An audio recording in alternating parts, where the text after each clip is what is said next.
Última dúvida de hoje é da nossa aluna Maria Paula. No módulo de manejo da crônica do curso de consultório, ela pergunta o seguinte: Olá, doutor Eduardo, em relação à meta pressórica para a DAC crônica. Ok, é falado que a meta é abaixo de 130/80, mas qual o valor mínimo?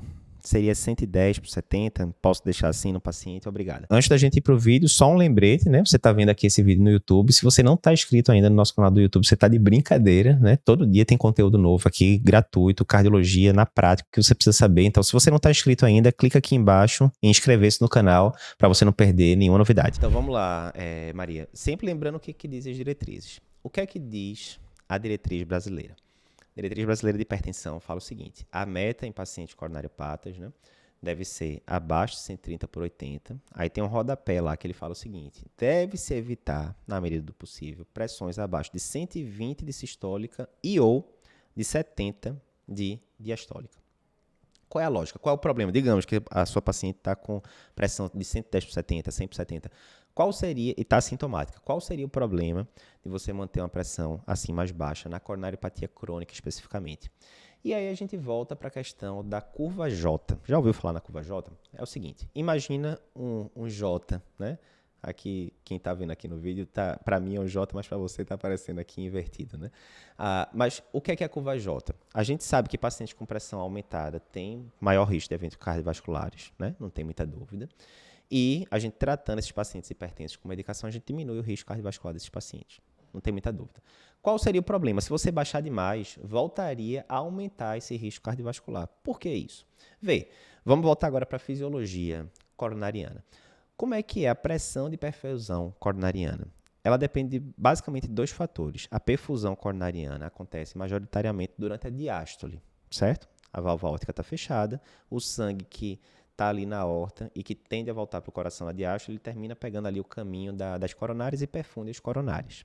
A perfusão é muito mais na diástole do que na sístole. Ok, então, de um lado depende da pressão diastólica, que a gente mede, né, no braço do paciente. Do outro lado, depende da pressão dentro do ato direito, porque em última instância, depois que as coronárias vascularizam ali o miocárdio, vai ali para o sistema venoso, seio coronário e desemboca no átrio direito. Ou seja, pressão de perfusão coronariana, em última instância, é pressão diastólica, que a gente mede no braço do paciente, menos a pressão no ato direito. Isso quer dizer que, quanto mais a pressão diastólica do paciente cai, mais a pressão de perfusão coronariana cai. E isso pode ser ruim, porque se essa pressão de perfusão coronariana cai demais, você pode começar a ter isquemia, inclusive, né? Então, esse é o racional pelo qual algumas diretrizes, incluindo a diretriz brasileira, sugere que você deve evitar pressões, principalmente diastólicas, muito baixas no paciente coronariopata crônico, porque isso poderia tá piorando, inclusive, a angina do paciente, né? Eduardo, essa é uma evidência definitiva? Veja, não é. A gente tem vários estudos sugerindo curva J em relação à pressão em pacientes coronariopatas, alguns também em relação a paciente com doença cerebrovascular, né? AVC prévio. Mas não é aquela coisa indiscutível, né? Os estudos são heterogêneos. Contudo, né, mais uma vez, na hora que a gente está em dúvida, se você está em dúvida e não é um mega especialista naquele assunto, é melhor você seguir as diretrizes que foram feitas por grandes especialistas na área. Então, a diretriz da SPC diz isso.